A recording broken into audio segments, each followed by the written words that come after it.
Hello student. Last वाले lecture में हमने विमीय विश्लेषण वाला चैप्टर कंप्लीट किया था। अब उसके बाद हम आएंगे ऋजुरेखीय गति पर, सरल रेखा में गति। बट इसको समझने से पहले हमें थोड़ा बहुत गणित सीखना पड़ेगा, जिसको हम कहते हैं भौतिक भौतिक गणित,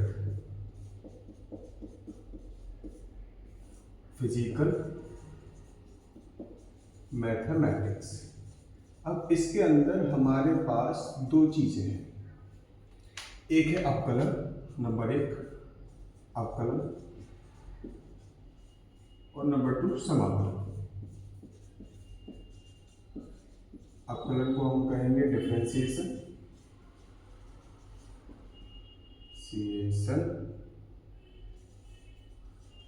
और समाकलन इंटीग्रेशन। हमें अपनी फिजिक्स के लिए बस अवकलन और समाकलन बस इतने पढ़ने हैं कि जितना हमें फिजिक्स में अपने काम है। इतना नहीं पढ़ना जिस तरीके से 11th-12th की गणित में होता है, कैलकुलस में होता है, उस तरीके से हमें नहीं पढ़ना। तो आज सबसे पहले हम चालू करेंगे अवकलन। फर्स्ट हेडिंग अवकलन।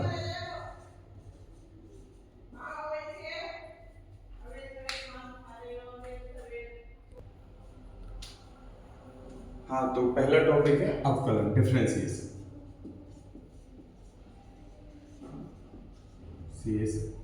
अब डिफरेंशिएशन हमें तो देखो वैसे सिर्फ फॉर्मूलों की जरूरत है, लेकिन फॉर्मूले से बेहतर है कि पहले हम इसका फिजिकल कॉन्सेप्ट सीख लें, उसके बाद हम फॉर्मूले पे जाएं। कि जैसे माना x व y दो चर है, चर कहते हैं वेरिएबल्स है। मतलब ऐसी वैल्यू है x और y जिनकी वैल्यू बदलती रहती है। जैसे हम क्वेश्चंस में करते हैं ना, कभी इक्वेशंस वगैरह सॉल्व करते हैं, x y की वैल्यू निकालते हैं, x की वैल्यू कभी कुछ आ रही है, कभी y की वैल्यू कुछ और आ रही है, लेकिन चर है, मतलब वेरी कर रहे हैं हर एक समय के साथ, कांस्टेंट नहीं है। तो माना x और y दो चर हैं जो एक दूसरे पर निर्भर करते हैं। अर्थात क्या होगा कि x के मान बदलने पर y का मान बदले। x का मान बदलने पर y का मान बदले, मतलब x और y हमने दो वेरिएबल्स माने जो एक दूसरे पर निर्भर करते हैं, एक दूसरे पर डिपेंड करते हैं। मतलब x का मान अगर वैल्यू आप चेंज कर दें तो y की वैल्यू भी चेंज हो रही है। हम इसको इस तरीके से लिख सकते हैं, जब एक चर एक वेरिएबल दूसरे वेरिएबल पर डिपेंड करता तो हम इस तरीके से लिखते थे कि y = fx, कि जो y है वो फंक्शन ऑफ x का है। जैसे y बराबर fx मिलती है, y जो है वो x का एक फलन है कि x की वैल्यू यहाँ कुछ भी रखेंगे तो y की वैल्यू हमें डिफरेंट मिलेगी। जैसे एग्जांपल ले लो कि y बराबर x² + 5।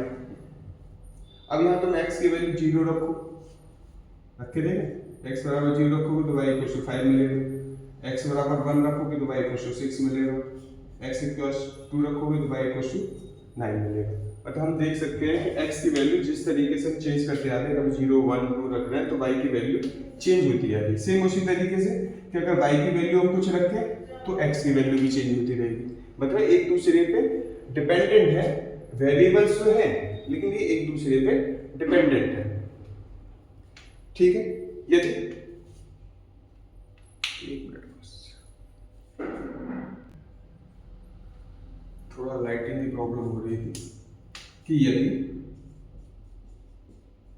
x के मान में डेल्टा x परिवर्तन करने पर y के मान में डेल्टा y परिवर्तन हो जाए। ठीक, कि x का मान है उसमें हमने डेल्टा x परिवर्तन किया। डेल्टा x मतलब बहुत छोटा सा परिवर्तन, ज्यादा बड़ा नहीं। जैसे x की वैल्यू अगर हमारे पास 20 हो तो हमने डेल्टा एक्स छोटा सा मान लिया 0.1, 0.1, 0.2, 0.3, छोटा सा होना चाहिए, ज़्यादा बड़ा नहीं। कि अगर हम x के मान में डेल्टा x परिवर्तन करें तो y के मान में भी चेंजेस आएंगे। देख रहे थे कि x बराबर हमने 0 रखा तो y = 5 मिला था, x = 1 रखा तो y = 6 मिला। तो जो इनका अनुपात होगा, अनुपात क्या हो जाएगा? परिवर्तनों का अनुपात, परिवर्तनों का अनुपात बराबर delta y upon delta x। पहले आप इतना उतारिए।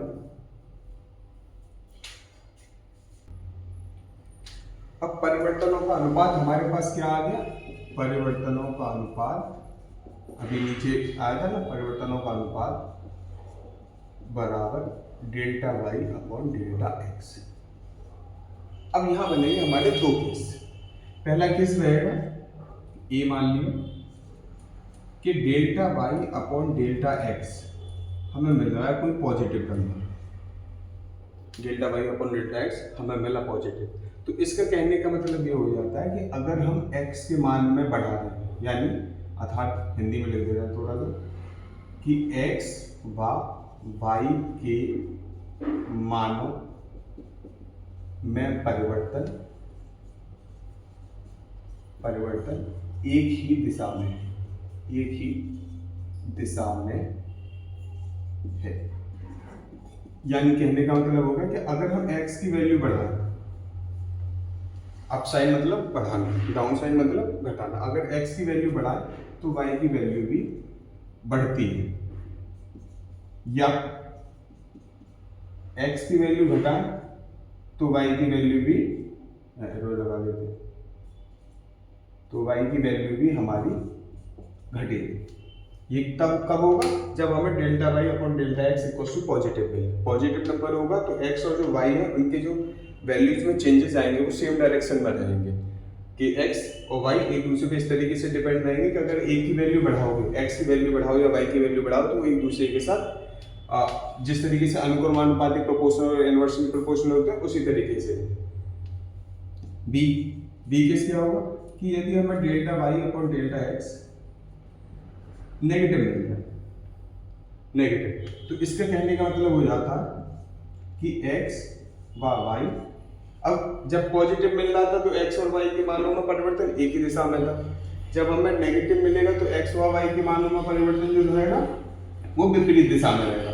विपरीत दिशा में कहने का मतलब क्या होगा कि अगर एक की वैल्यू आप बढ़ाओगे, परिवर्तन विपरीत दिशा में होगा, यानी एक की वैल्यू में बढ़ाओगे तो दूसरा घटेगा, यानी x की वैल्यू बढ़ाई तो हमें y की वैल्यू घटती नजर आएगी, या x की वैल्यू घटाई तो हमें y की वैल्यू बढ़ती नजर आएगी। तो ये तो केस हो गया एक इनवर्सनली प्रोपोर्शनल वाला, इनवर्सनली प्रोपोर्शनल वाला केस, व्युत्क्रमानुपाती। और ये वाला केस अपना पड़ा डायरेक्टली प्रोपोर्शनल, डायरेक्टली प्रोपोर्शनल।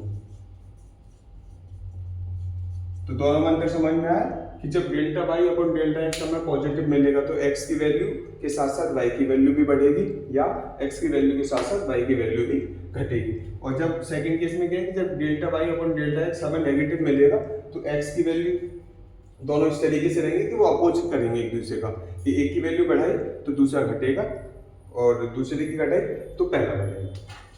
ठीक है, इसके बाद उदाहरण, इसके बाद नेक्स्ट जो मेन है इसका अवकल गुणांक, अवकलन गुणांक, अवकलन गुणांक, डिफरेंशिएशन कोफिशिएंट, डिफरेंशिएशन कोफिशिएंट।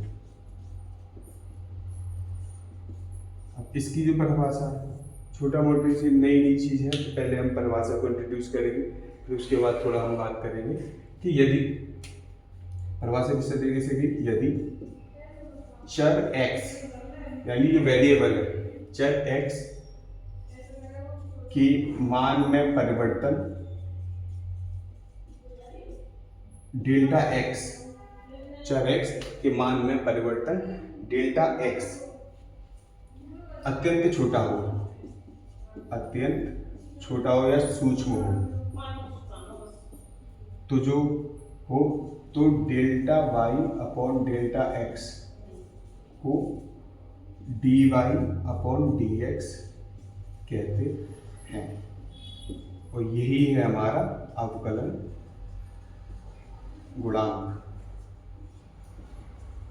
यानी हम D Y upon D x को किस तरीके से लिख सकते हैं, that's mean d Y upon D x equals to limit delta x tends to zero, delta x tends to zero और delta y upon delta x.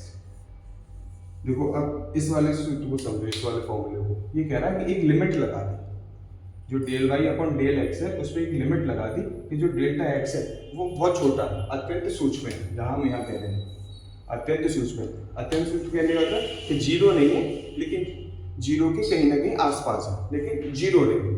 तो इस चीज को कहेंगे हम D Y upon D x को अवकलन गुणांक। उतारिए फिर।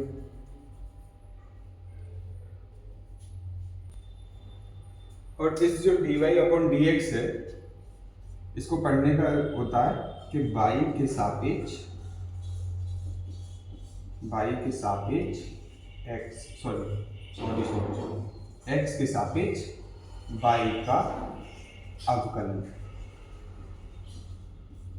कि differentiation of y with respect to x, D Y upon D X. जो पढ़ते हैं हम कि x के सापेक्ष y का अवकलन, या हम डायरेक्टली बोलेंगे D Y upon D X. अब आते हैं इसके मेन फॉर्मूला पर, जिनकी हमें खासकर जरूरत पड़ेगी, पूरी फिजिक्स में भी जरूरत पड़ेगी, मैथ में भी पड़ेगी। तो अवकलन गुणांक के नेक्स्ट हेड है अवकलन गुणांक के सूत्र, फॉर्मूला ऑफ डिफरेंशिएशन कोफिशिएंट। पहला जो फॉर्मूला वो है, यदि डी वाई हमें वाई बराबर दे रखा है एक्स की पावर एन, तो हम इसका जो डिफरेंशिएशन निकालेंगे वो क्या रहेगा, D Y upon D X, वो हो जाएगा एन एक्स की पावर एन माइनस वन, यानी एन आ जाएगा आगे की तरफ और जो पावर होगी उसकी एक नंबर से कम हो जाएगी। सेकेंड, अगर वाई बराबर हमारे पास कोई ऐसी चीज हो कांस्टेंट हो, कांस्टेंट मतलब नियतांक, जैसे 2, 3, 4, 10 या कैपिटल जी की वैल्यू कुछ भी हो, लेकिन कांस्टेंट होनी चाहिए। तो जब हम डिफरेंशिएशन निकालेंगे D Y upon D X equal to वो होगा 0, क्योंकि कोई भी value D Y upon D X का कहने का मतलब क्या है, हमने अभी पढ़ा था कि D Y upon D X equal to last वाली उसमें आया था limit delta x tends to 0 del Y upon del x.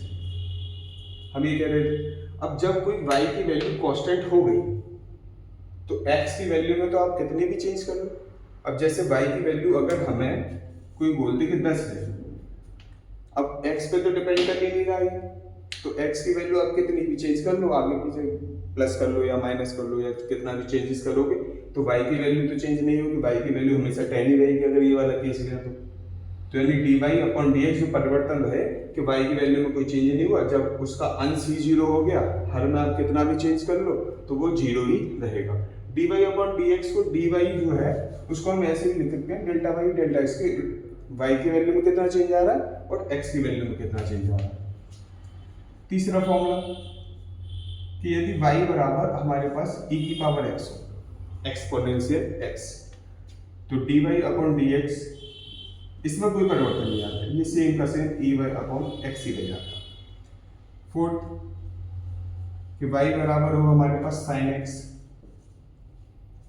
तो d Y upon D x sine change हो जाता है कॉस x। फिफ्थ कि y बराबर हो कॉस x, तो d Y upon D x equals to minus का sign x। बस इतना अंतर है, जब साइन x का डिफरेंशिएशन करेंगे अवकलन करेंगे तो हमें cos x प्राप्त होगा, और जब cos x का अवकलन करेंगे तो हमें माइनस का sin x प्राप्त होगा। फिर कि y इक्वल्स टू हमारे पास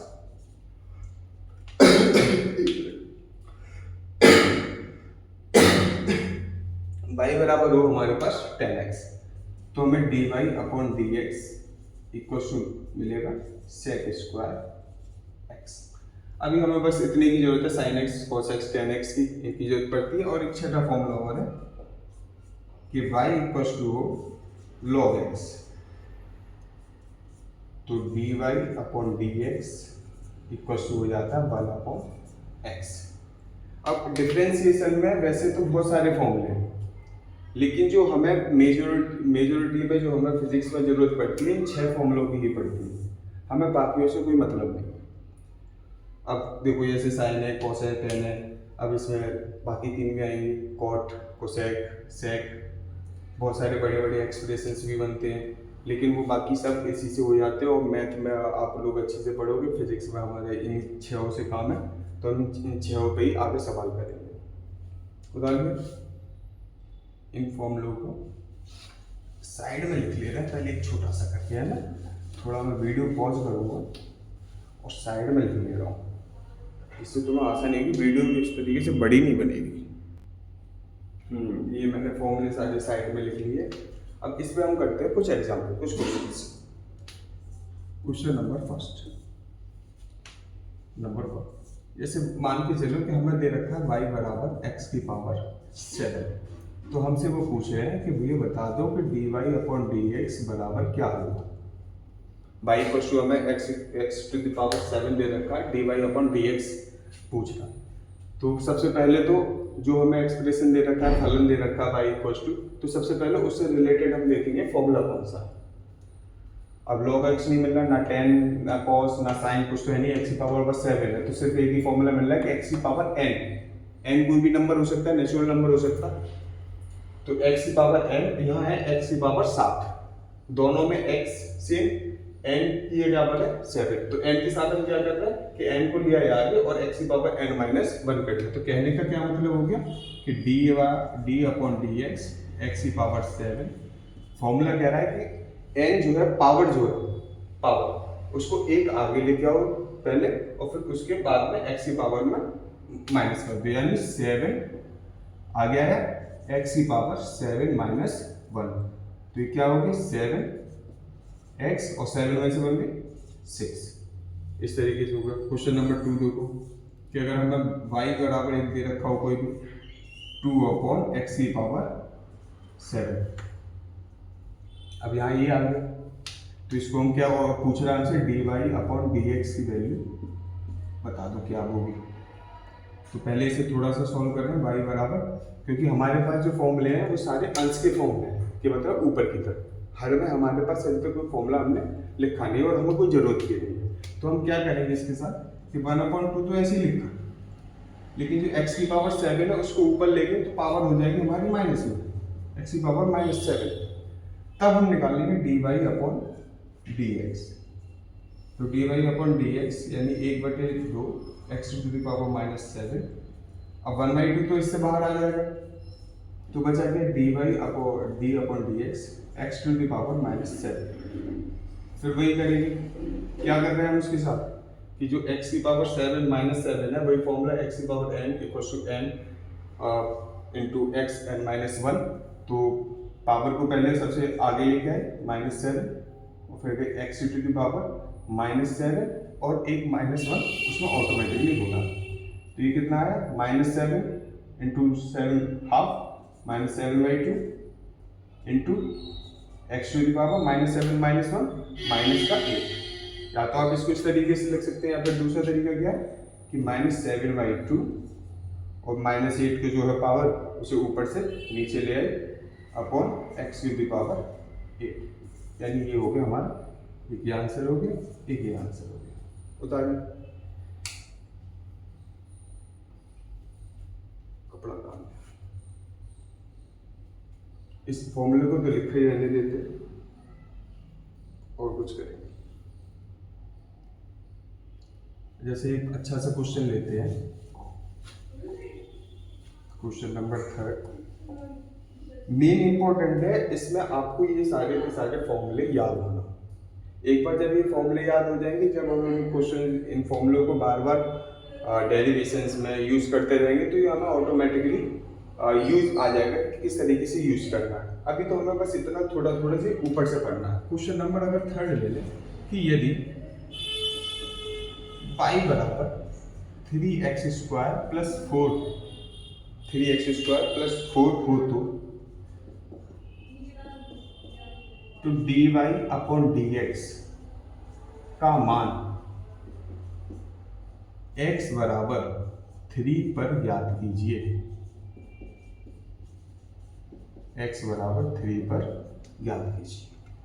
यानी हमें y बराबर दे रखा है 3x² प्लस 4 और हमसे dy अपॉन dx का मान पूछ रहा है, लेकिन कब पूछ रहा है? जब x की वैल्यू 3 हो।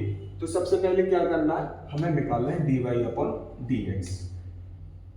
dy अपॉन dx तो y की इक्वल टू हमें दे रखा है 3x² प्लस 4। तो क्या करेंगे, पहले d अपॉन dx 3x² के साथ लगाए, फिर d अपॉन dx 4 के साथ लगाए, यानी d upon dx 3x² plus d upon dx की पावर 4, सॉरी पावर में सिंपल 4। अब यहाँ से क्या होगा, अब 3 जो है एक कांस्टेंट है, कांस्टेंट हमेशा डिफरेंशिएशन से बाहर की तरफ निकला। 3 into D upon D x into x² plus D upon D x into 4। अब करेंगे हम इनका डिफरेंशिएशन। तो 3 तो 3 रहा, D upon D x x²। अब यहाँ x की पावर n है, अब n की जगह हमें दे रखा है 2, ठीक है। 2 को क्या करेंगे, आगे लेकर आए और x की पावर होगी 2 माइनस 1। देखा ना कि x की पावर 2 है, यहाँ x की पावर n है, यानी n की n इक्वल दे रखा है 2। तो n के साथ क्या कर रहे हैं हम, पहले आगे लेके आए और x की पावर जो है उसमें से हमने 1 माइनस कर दिया। तो सेम यहाँ किया 2 के साथ, 2 को आगे लेके आए और जो x की पावर 2 है उसमें से 1 माइनस कर दिया प्लस। अब d अपॉन dx इंटू 4। अब 4 क्या है, कांस्टेंट, 4 की वैल्यू तो कोई चेंज ही नहीं होगी, 5 ले लो 6 ले लो। अब 4 कांस्टेंट के साथ क्या हो रहा है, d अपॉन dx में वो आ रहा है 0 के बराबर, तो ये कर दिया हमने 0। तो 3 इंटू 2 6x प्लस 0 यानी 6x। हमसे अब ये तो निकाल के हमने dy अपॉन dx की वैल्यू, हमसे वो कह रहा है कि तो dy अपॉन dx का मान x इक्वल टू 3 पर ज्ञात कीजिए। जब x इक्वल टू 3 पर ज्ञात करना यानी dy अपॉन dx का मान हमें चाहिए x इक्वल टू 3 पर। तो 6x की जो भी वैल्यू आ रही है यानी 6 इंटू एक्स की रख दिया 3, तो dy अपॉन dx की वैल्यू x इक्वल टू 3 पर आ गई हमारी 18। ठीक है, उतारिए।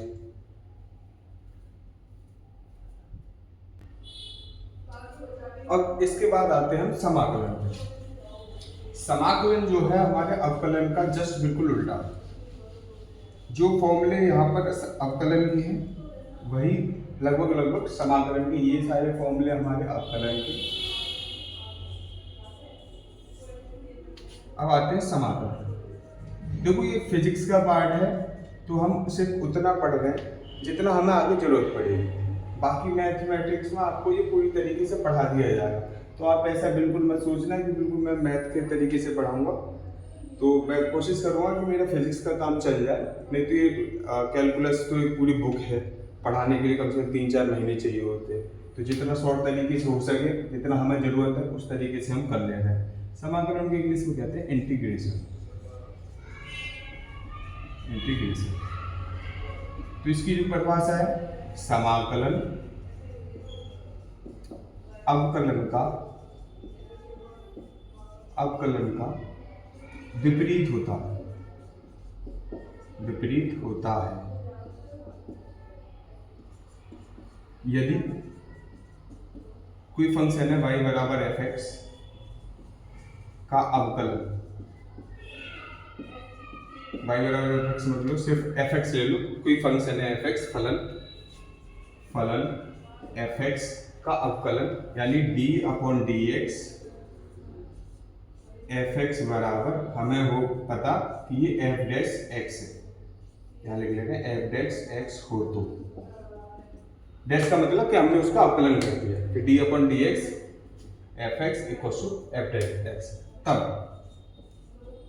देखो अवकलन fx का कर रहे हैं तो हमें ये मिल रहा है, और यहाँ हम कह रहे हैं कि समाकलन जो है वो अवकलन का विपरीत होता है, यानी उल्टा होता है, या विपरीत बोल लो, या फिर एक शब्द और अच्छा सा होता है इसकी जगह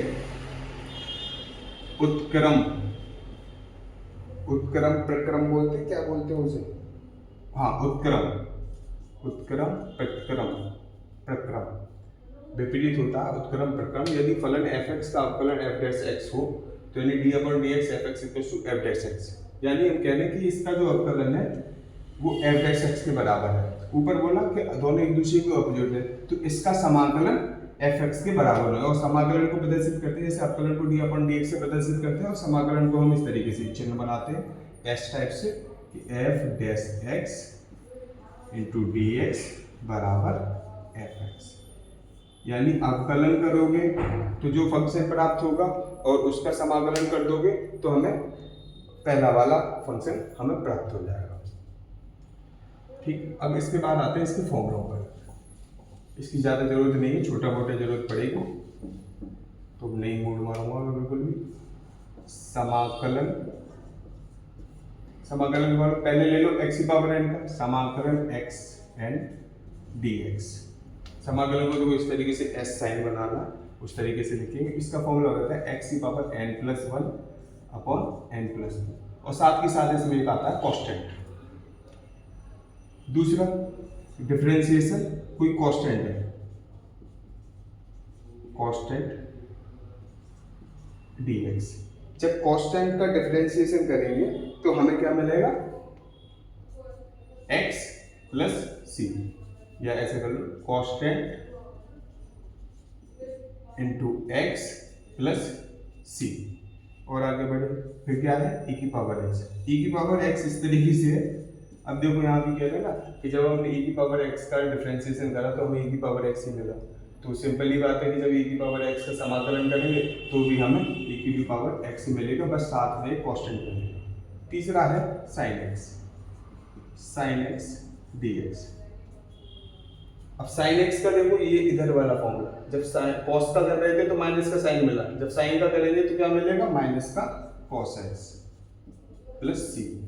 fourth fifth cos x dx, same इसका अपोजिट, जब sin का किया cos तो ये हो जाएगा sin x प्लस c।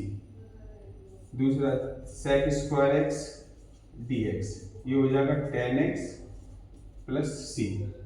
इधर आए 1 अपॉन x dx, तो ये मिल जाएगा हमें log x प्लस c।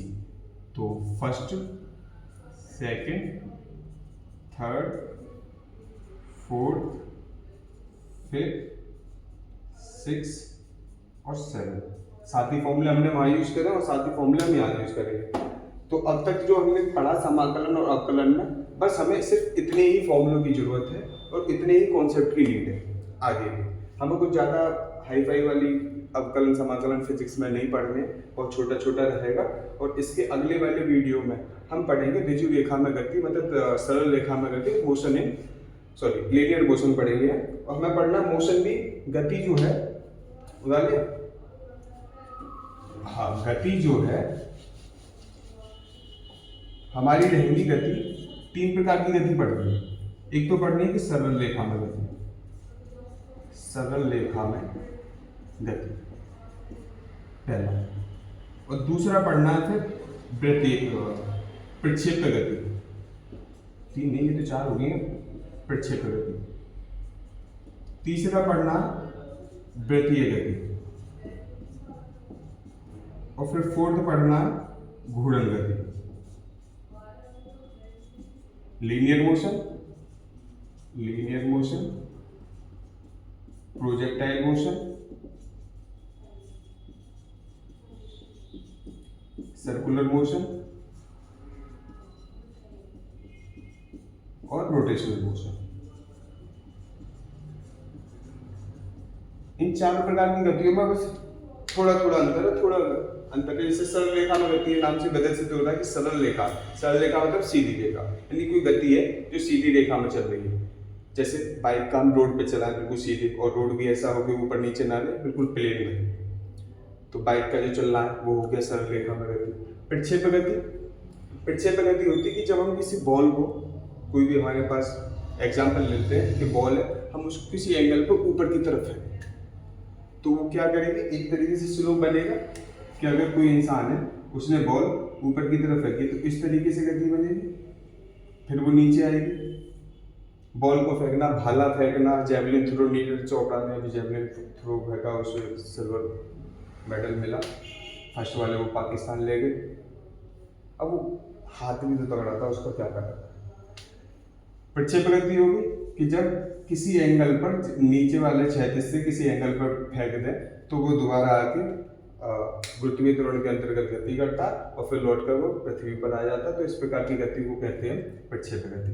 वृत्तीय गति, वृत्तीय गति क्या है कि कोई सर्कुलर पार्क है हमारे पास, पार्क, और पार्क में कोई बंदा है जो उसके चारों तरफ रनिंग कर रहा है। सुइयों की गति, सुई का अगर टिप वाला जो पार्ट है, टिप वाला, जैसे घड़ी में सुइयां होती है उसका टिप लेना, अगर टिप पे कुछ पॉइंट रखते हैं या कोई पार्टिकल रखते हैं तो जो वो पार्टिकल होगा वो एक सर्कुलर मोशन में गति करेगा। या दूसरा और एग्जांपल, ये मार्कर है, अगर इसमें हम धागा बांध रहे और धागा बांधकर इसे अपने हाथ से घुमाने लगे तो जो इस मार्कर की गति रहेगी वो भी एक वृत्तीय गति रहेगी। घूर्णन गति, घूर्णन गति में बस इतना डिफरेंस है कि एक ही एक्सिस पे हो और ये उसी जगह पर घूमना चालू कर दे, इस तरीके से। जैसे पंखा होता है, पंखे में एक जो एक्सिस है उसकी अक्ष जो है वो बिल्कुल रॉड फिक्स है और वो पंखा चारों तरफ ये करके घूमने लगता है, तो ये तो होगी उसकी घूर्णन गति पंखे की। लेकिन अगर पंखे की जो पंखड़ी है उस पर हम कोई चीज़ बांध रहे हैं, चिपका रहे हैं, तो उसकी जो वस्तु जो होगी, जो चिपका रहे हैं या बांध रहे हैं, उस वस्तु की गति तो होगी वृत्तीय गति, लेकिन जो पंखे की रॉड है, जो पंखे की मोटर है, उसकी गति रहेगी घूर्णन गति। जिस और एग्जांपल, जिस तरीके से हमारी पृथ्वी है, पृथ्वी क्या करती है, सूर्य के चारों तरफ चक्कर लगाती है, के बीच में सन है और इसके चारों तरफ चक्कर लगा रही है पृथ्वी, ये हमारी अर्थ। अब अर्थ भी इस तरीके से गति करती है, अगर यही मान लें अर्थ कि इस तरीके से घूमती जाएगी सूर्य के चारों तरफ और साथ में अपने एक्सिस जो है, अपने अक्ष पर भी घूर्णन गति करती आती है। रोटेशनल मोशन भी हो रही है और सर्कुलर मोशन भी हो रही है। अब सर्कुलर मोशन होने के कारण तो होते हैं, साल बदलती है, जब एक चक्कर वो पूरा 365 दिनों में कंप्लीट कर ले तो एक ईयर, 1 ईयर हो जाती है। और जब वो रोटेशनल मोशन कर रही है अपने एक्सिस पे, उसके कारण होता है डे और नाइट, डे और नाइट होते हैं। और सर्कुलर मोशन के कारण ही मौसम में बदलाव आता है, पूरी एक साल भी होती है, डे एंड नाइट भी होते हैं। इसे भी हम पूरी तरीके से बढ़ेंगे कि कब कैसे दिन रात हो रहे हैं, मौसम किस तरीके से बदल रहा है, मौसम का बदलना, कब ठंड होती है, कब सर्दी होती है, कब गर्मी आती है, कब बारिश होती है, ये सारी चीज़ें हम आगे आके पढ़ेंगे। ठीक है, थैंक यू।